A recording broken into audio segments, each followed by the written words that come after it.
Hello दोस्तों, मैं विवेक कुशवाहा आप सभी का स्वागत करता हूं आपके अपने यूट्यूब चैनल वैकेंसी अपडेट्स पर। आज की महत्वपूर्ण vacancy Ramagundam fertilizers and chemical limited में है, जिसके अंतर्गत नॉन एग्जीक्यूटिव पोस्ट की वैकेंसी है। आइए वैकेंसी को डिटेल में देखते हैं। हमारी पहली vacancy junior engineering assistant grade second production, जिसमें टोटल 11 वैकेंसी है, जिसको यहाँ पे कैटेगराइज किया गया है, आप देख सकते हैं। नेक्स्ट पोस्ट है engineering assistant grade second production, जिसमें टोटल 6 वैकेंसी है। हम आगे नीचे स्लाइड में देखेंगे कि इन सभी पोस्टों के लिए क्या क्या एसेंशियल क्वालिफिकेशन है। अभी देख लेते हैं किन किन पोस्टों के लिए कितनी वैकेंसी है। हमारी नेक्स्ट पोस्ट है junior engineering assistant grade second mechanical, जिसमें टोटल 3 वैकेंसी है जिसके लिए। नेक्स्ट पोस्ट है engineering assistant grade second electrical, 1 vacancy. Junior engineering assistant grade second instrumentation, जिसके लिए 5 वैकेंसी है। नेक्स्ट पोस्ट है आपकी engineering assistant grade second instrumentation, जिसके लिए 2 वैकेंसी है। नेक्स्ट है junior engineering assistant grade second chemical lab, जिसके लिए 2 वैकेंसी है। और लास्ट है आपका ऑफिस असिस्टेंट ग्रेड थर्ड, जिसके लिए आपकी टोटल 6 वैकेंसी हैं। आप इन सभी पूरे सभी पोस्टों को मिला के देखेंगे तो आपकी टोटल 35 पोस्ट की वैकेंसी है। और जिसको यहाँ पे कैटेगराइज जो भी एब्रिविएशन ऊपर दी गई हैं उन सभी के यहाँ के डिटेल में दिया गया है कि और आप सभी कैंडिडेट ध्यान रखेंगे कि जो भी वैकेंसी है, जो भी पोस्ट है, उनके अकॉर्डिंग जो भी PWBD कैंडिडेट्स उनके यहाँ पे डिटेल दिए गए हैं। आप सभी कैंडिडेट देख सकते हैं कि किन किन कैंडिडेट्स को किस पोस्ट के रिगार्डिंग एलिजिबल किया गया है, कौन कौन फॉर्म अप्लाई कर सकते हैं, यहाँ पे डिटेल में बताया गया है। अब देखिए जो भी कैंडिडेट फॉर्म को अप्लाई करेंगे उनके लिए देखिए जो भी W3 जिनके लिए स्केल है उनके लिए बेसिक पे 23,000 से 56,500 रुपये निर्धारित की गई है। और जिसके निर्धारित अगेंस्ट जो पोस्ट है आपकी junior engineering assistant grade second production mechanical instrumentation chemical lab और ऑफिस असिस्टेंट ग्रेड थर्ड, ये इन सभी पोस्टों के लिए W3 का आपको वेतन दिया जाएगा। और नेक्स्ट है W6, जिसके लिए आपको 25,000 से 77,000 रुपये आपका बेसिक पे रहेगा।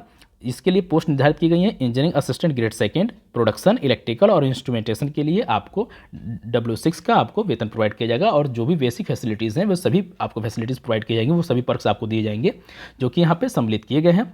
अब देखते हैं इन सभी पोस्टों के लिए आपकी क्या एसेंशियल क्वालिफिकेशन निर्धारित की गई हैं। हमारी पहली पोस्ट है junior engineering assistant grade second production, जिसके लिए आपकी जो आयु सीमा मिनिमम 18 वर्ष तथा अधिकतम 30 वर्ष निर्धारित की गई है।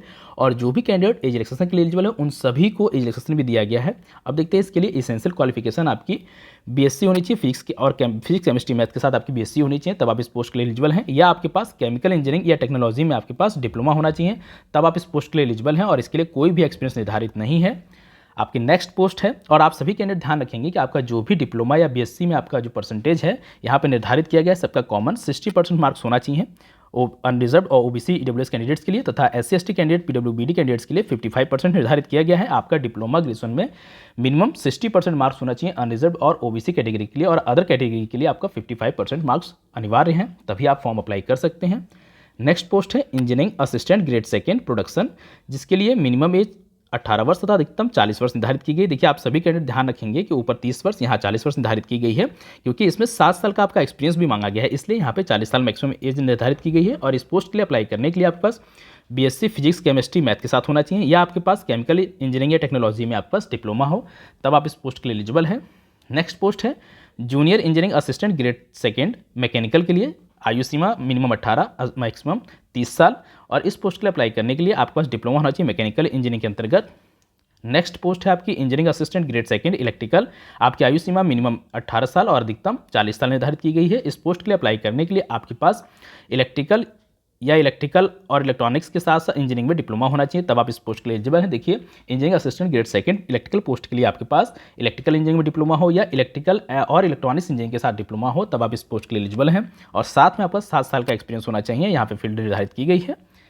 नेक्स्ट पोस्ट है आपकी junior engineering assistant grade second instrumentation branch के लिए, जिसमें आयु सीमा आपकी 18 और 30 वर्ष निर्धारित की गई है। इस पोस्ट के लिए अप्लाई करने के लिए आपके पास डिप्लोमा होना चाहिए इंस्ट्रूमेंटेशन में हो, या इंस्ट्रूमेंटेशन एंड कंट्रोल इंजीनियरिंग में हो, इलेक्ट्रॉनिक्स एंड इंस्ट्रूमेंटेशन में हो, या इलेक्ट्रॉनिक्स इंस्ट्रूमेंटेशन में एंड कंट्रोल इंडस्ट्री में हो, इंडस्ट्रियल इंस्ट्रूमेंटेशन में हो, या प्रोसेस कंट्रोल में। इस प्रकार कई ब्रांचों के यहाँ पे निर्धारित किया गया है। आप सभी कैंडिडेट देख सकते हैं, जो भी कैंडिडेट्स की यहाँ पे देखिए इन सभी पोस्टों के लिए जो भी यहाँ पे इक्विवेलेंट ब्रांचें दी गई हैं वही कैंडिडेट्स एलिजिबल हैं, अदर ब्रांचों के एलिजिबल नहीं किया गया है। और इसमें कोई भी इस पोस्ट के लिए आपका एक्सपीरियंस निर्धारित नहीं है।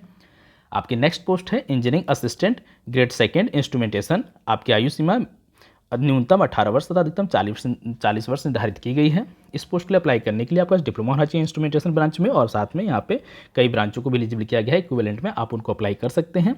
इस पोस्ट के लिए 7 साल का आपके पास एक्सपीरियंस होना चाहिए। नेक्स्ट पोस्ट है आपकी junior engineering assistant grade second chemical lab के लिए, आयु सीमा न्यूनतम 18 वर्ष, अधिकतम 30 वर्ष, और आपके पास बीएससी डिग्री होनी चाहिए केमिस्ट्री के साथ। देखिए आपका बीएससी हो डिग्री आपके पास और एक केमिस्ट्री की एक सब्जेक्ट के रूप में रहा हो, और आपका बीएससी में देखिए यहाँ पे पहले मैं क्लियर बता चुका हूँ आपको, फिर से रिवाइड कर देता हूँ कि जो बीएससी में आपका 60% मार्क्स होना चाहिए अनरिजर्व ओबीसी के लिए, ईडब्ल्यूएस के लिए, तथा अदर कैंडिडेट्स कैटेगरी के लिए 55% मार्क्स, 55% मार्क्स निर्धारित किए गए हैं। इसी प्रकार नेक्स्ट पोस्ट है ऑफिस असिस्टेंट ग्रेड 3, जिसके लिए आपकी न्यूनतम आयु सीमा 18 वर्ष तथा अधिकतम 30 वर्ष निर्धारित की गई है। इस पोस्ट के लिए अप्लाई करने के लिए आपके पास ग्रेजुएशन की डिग्री होनी चाहिए और आपके पास एडवांस कंप्यूटर स्किल्स भी होना चाहिए एमएस ऑफिस में, MS Excel, MS Word, MS PPT, आप सभी पता है एमएस ऑफिस के अंतर्गत आते हैं, तथा इससे रिलेटेड आपके जो भी फंक्शंस हैं आपको उनको आना चाहिए। और candidates with certificate course in computer applications में भी गिवन प्रेफरेंस, अगर आपका ट्रिपल-सी या कंप्यूटर से रिलेटेड कोई भी आपके पास कोर्सेज हैं तो आपको प्रेफरेंस दिया जाएगा। जिन भी कैंडिडेट के पास होगा, जैसे ओ लेवल हो गया, एडीसीए हो गया, पीजीडीसीए हो गया, जो भी आपका कंप्यूटर से रिलेटेड आपके कोर्स हैं और एमएस ऑफिस उसके अंदर इंक्लूड है, तो आपको प्रेफरेंस दिया जाएगा और इन दोनों पोस्टों के लिए आपका कोई भी एक्सपीरियंस नहीं मांगा गया है। अब देखते हैं और भी आपके लिए क्या एसेंशियल चीज़ें हैं, हम आपको बता देते हैं। देखिए जो भी कैंडिडेट्स इस फॉर्म को अप्लाई करना चाहते हैं उनके लिए फाइनली कैंडिडेट्स एलिजिबल नहीं है। जैसे आप लोग अपेयरिंग में होते हैं, कोई भी कैंडिडेट फाइनल ईयर में है, वो सोचे कि अब मेरा रिजल्ट नहीं आया है, अवेटिंग में है, तो सोचे फॉर्म अप्लाई कर लें, तो ऐसा नहीं है। यहाँ पे क्लियरली मेंशन किया गया है कि आप एलिजिबल नहीं है, जो भी अपेयरिंग कैंडिडेट्स हैं वे एलिजिबल नहीं है, इस बात को आप क्लियरली मेंशन रखेंगे। यहाँ पे जो भी कैंडिडेट सीजीपीए ओजीपीए से हैं तो उनका यहाँ पे स्किल दिया गया है कि किन किन कैंडिडेट्स को एलिजिबल किया गया है।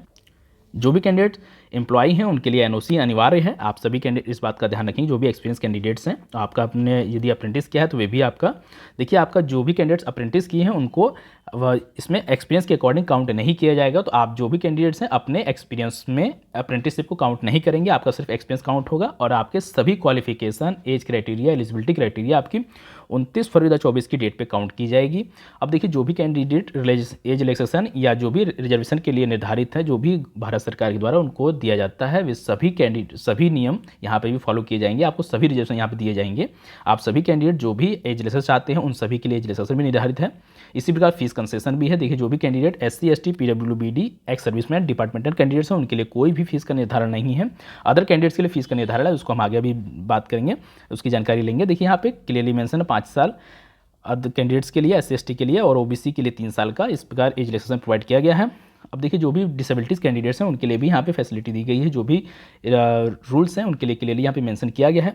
जो भी कैंडिडेट्स फॉर्म को अप्लाई करना चाहते हैं उनके लिए एक फीस निर्धारित की गई है, 200 रुपये की फीस है। जो भी कैंडिडेट अनरिजर्व OBC और EWS कैटेगरी से बिलोंग करते हैं उनके लिए 200 रुपये की फीस है और अदर कैंडिडेट्स जैसे कि SC ST PWBD ex serviceman departmental candidates के लिए कोई भी फीस का प्रावधान नहीं है। आप सभी कैंडिडेट क्लियर रहें इस बात को। और जैसे फॉर्म को अप्लाई करने के लिए आपको यहाँ पे ऑफिशियली लिंक दिया गया है, इसके अकॉर्डिंग आप जाके क्लिक करके कैरियर में जाके वहाँ पे आप ऑनलाइन फॉर्म को अप्लाई कर सकते हैं। आपका ऑनलाइन फॉर्म 10 मार्च 2024 शाम को 5 बजे तक अप्लाई कर सकते हैं। और आगे इंपॉर्टेंट डिटेल देखते हैं कि आपके लिए, जैसे कि आप सभी कैंडिडेट जब फॉर्म को अप्लाई करेंगे तो आपका क्या क्या, आपका कहाँ कहाँ जो आपका एग्जाम होगा, किस किस सिटी में कंडक्ट किया जाएगा। देखिए यहाँ पे सिलेक्शन प्रोसीजर आपका CBT बेस्ड पे होगा, कंप्यूटर बेस्ड टेस्ट पे होगा। देखिए यहाँ पे क्लियरली मेंशन किया गया है कि आपका जो एग्जाम सेंटर होगा अहमदाबाद, बेंगलुरु, भोपाल, भुवनेश्वर, चंडीगढ़, चेन्नई, दिल्ली, NCR, गुवाहाटी, इस प्रकार के यहाँ पे आपका एग्जामिनेशन सेंटर को डिटेल में बताया गया है कि इन्हीं सेंटरों पर आपका एग्जाम कंडक्ट किया जाएगा, आपका जो भी नियरेस्ट सेंटर होगा। और देखिए जो भी कैंडिडेट फॉर्म को अप्लाई करेंगे उनके लिए हम बता देते हैं कि आपका क्या सिलेबस या एग्जाम पैटर्न रहने वाला है। तो इसमें देखिए आपका जो टेस्ट है 2 घंटे का होगा, 120 मिनट्स का होगा, जिसमें टोटल 150 क्वेश्चन होंगे, 1 नंबर का होगा और उसमें 100 क्वेश्चन आपके जो मिक्स करिकुलम से होंगे, क्वालिफाइंग एग्जामिनेशन, जिसमें डिप्लोमा BSc के कैंडिडेट्स के लिए होगा, उनके ब्रांच से रिलेटेड, और 50 क्वेश्चन आपके general English, quantitative aptitude, reasoning, general knowledge, general awareness के साथ होगा। और यहाँ पे कोई भी निगेटिव मार्किंग नहीं है। आप सभी कैंडिडेट क्लियरली इस बात को मेंशन रखेंगे कि यहाँ पे कोई भी निगेटिव मार्किंग नहीं है। ये आपके लिए बहुत ही अच्छी चीज़ है। अब आगे देखते हैं कि आपका जो फाइनल सिलेक्शन होगा किस बेस पे होगा। और इसमें देखिए आपका जो भी कैंडिडेट फॉर्म को अप्लाई कर रहे होंगे उनका फाइनल सिलेक्शन आपका रिटन बेस पे ही होगा, इस बात को क्लियरली मेंशन रखेंगे।